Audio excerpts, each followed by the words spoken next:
Taylor Swift is often sold as pop music's most relatable billionaire, the girl with a guitar, a diary, and a Christmas tree farm who somehow made it to the top.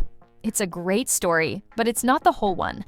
Behind the image of accidental success is a far more calculated reality involving wealth, relentless networking, strategic storytelling, and a leaked email so chaotic it pulls the curtain back on how fame is really built. This isn't about denying Taylor's talent or work ethic. She has both. It's about understanding what happens when ambition meets money, timing, and parents who treat the music industry like a chessboard. The email that accidentally told the truth? Everything starts with an email written by Taylor Swift's father, Scott Swift, during a legal dispute with her former manager. The email was never meant to be public, which is precisely why it's so revealing. It's long, it's emotional, it's defensive, and it is packed with details about how Taylor's career didn't simply take off, but was actively engineered behind the scenes. Scott doesn't describe himself as a supportive dad cheering from the sidelines. He presents himself as the primary architect of Taylor's early success. He lists favors traded, relationships leveraged, money spent, and doors forced open with the persistence of someone who absolutely wants you to know they were right all along. Reading it feels less like a proud parent reflecting and more like a project manager furious that his name isn't on the building. Taylor Swift did not trip and fall into fame. Taylor's career didn't happen by accident, luck, or fate. It happened because her parents treated it like a long-term business plan. Scott Swift was a senior executive at Merrill Lynch, managing hundreds of millions of dollars and high-net-worth clients. Andrea Swift also came from a corporate background. These were not parents unfamiliar with power, negotiation, or branding. When Taylor showed interest in music, they didn't sit back and hope talent would do the rest. They mobilized. The family relocated to Nashville. They funded demos, lessons, travel, and promotion. Scott admitted to making his investment clients listen to Taylor's music before financial meetings. Imagine trying to discuss retirement planning while your banker presses play on his daughter's latest song. Bold? Yes. Effective? Also yes. Most aspiring artists knock on doors. Taylor's parents already had the keys. The Christmas Tree Farm and the Art of Selective Truth. Taylor's grew up on a Christmas tree farm story is technically true. The family did own land where Christmas trees were grown. What tends to get left out is that they also owned multiple properties and lived very comfortably. Scott Swift was firmly in the top financial tier, something he proudly referenced himself. The problem isn't that Taylor grew up privileged. Plenty of artists do. The problem is that the public narrative leaned heavily toward humble beginnings while quietly downplaying the wealth, access, and connections that made her journey smoother than most. A rich kid with industry-savvy parents doesn't sound as romantic as a small-town girl chasing a dream. The industry knows which version sells better. Father, financier, and unofficial manager.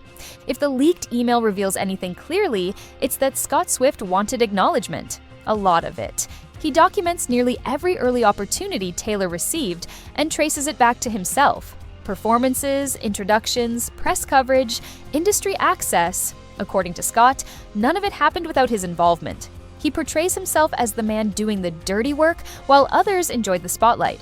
At times, it's impressive. The man hustled relentlessly. At other times, it's uncomfortable. The tone veers into bitterness, resentment, and a need for validation that feels heavier than parental pride. This wasn't just support. This was ownership. The email reads like someone who didn't just help build a career, but expected eternal gratitude and public credit for it. Andrea Swift and the Art of Total Control. While Scott handled money and connections, Andrea Swift handled Taylor's daily life, image, and discipline. Accounts from people who worked with the family describe Andrea as intensely involved, highly controlling, and deeply invested in maintaining momentum. Deadlines mattered, presentation mattered, compliance mattered. Everything revolved around keeping Taylor on track and marketable. This level of involvement undoubtedly protected Taylor in some ways, but it also meant very little space to exist outside the brand. Together, Scott and Andrea functioned like a corporate structure. One handled strategy and capital, the other managed operations and enforcement. Taylor wasn't just their daughter, she was the company. The guitar lesson story that wouldn't die.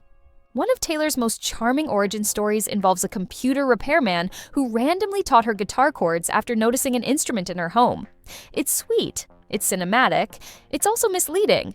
The man in question, Ronnie Kramer, later explained that he was hired specifically to teach Taylor guitar and songwriting. Lessons took place regularly for over a year. Computer repair came later, not first. This doesn't diminish Taylor's effort or learning. It simply replaces magical coincidence with paid professional instruction, which, again, doesn't sell as well in interviews. When branding reaches the dinner table, Taylor Swift has spoken openly about her struggles with body image and disordered eating, especially during the peak years of her fame, when cameras followed her like unpaid interns. What's more difficult to confront is how early those pressures may have started and how close to home they lived. Accounts from people who worked with or around the Swift family suggest that appearance, discipline, and marketability weren't just industry concerns discussed in boardrooms or label offices. They were part of everyday life. Food choices, weight, and presentation weren't framed casually, the way most families talk about health, but strategically, the way brands talk about optics.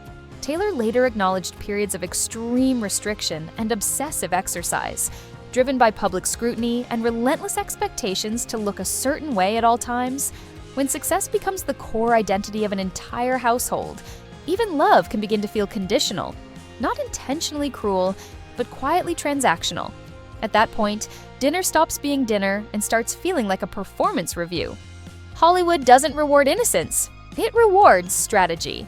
One of the most uncomfortable truths this story exposes is that the Swift family didn't cheat the system or bend the rules. They followed them perfectly. The entertainment industry isn't a talent meritocracy where the best singer automatically wins. It's an ecosystem built on access, leverage, timing, relationships, and narrative control. Talent is required, yes, but talent alone is rarely enough. Taylor's parents understood this long before most aspiring artists learn it the hard way, usually while waiting in line for an audition that goes nowhere.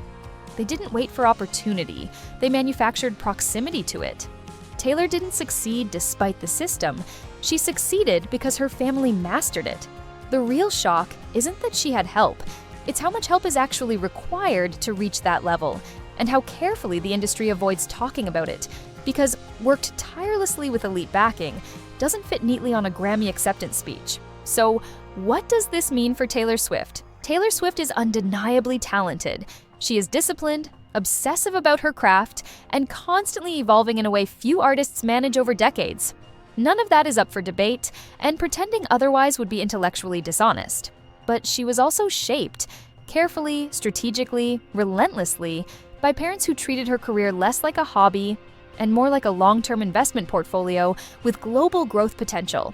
That doesn't make her fake. It makes her a product of an industry that demands perfection long before it offers protection. An industry where planning, sacrifice, and control are the entry fees, not the bonus perks. The tragedy here isn't that Taylor had support. It's that success at this scale seems to require a level of orchestration that leaves very little room for a normal childhood, normal mistakes, or normal autonomy. The myth versus the machine. The myth versus the machine is this: Taylor Swift didn't stumble into fame, she was built for it, by parents who believed in her enough to treat her career like a long-term strategy, by systems that reward calculation over coincidence, and by an industry that sells authenticity while carefully manufacturing it behind closed doors. Whether you admire that, criticize it, or feel uneasy about it, probably says more about how we understand fame than how Taylor earned hers, because if the leaked email proves anything beyond doubt, it's that pop stardom isn't magic at all. It's logistics. And that's where this story really lands. Not on a verdict, not on a takedown, but on a reality check.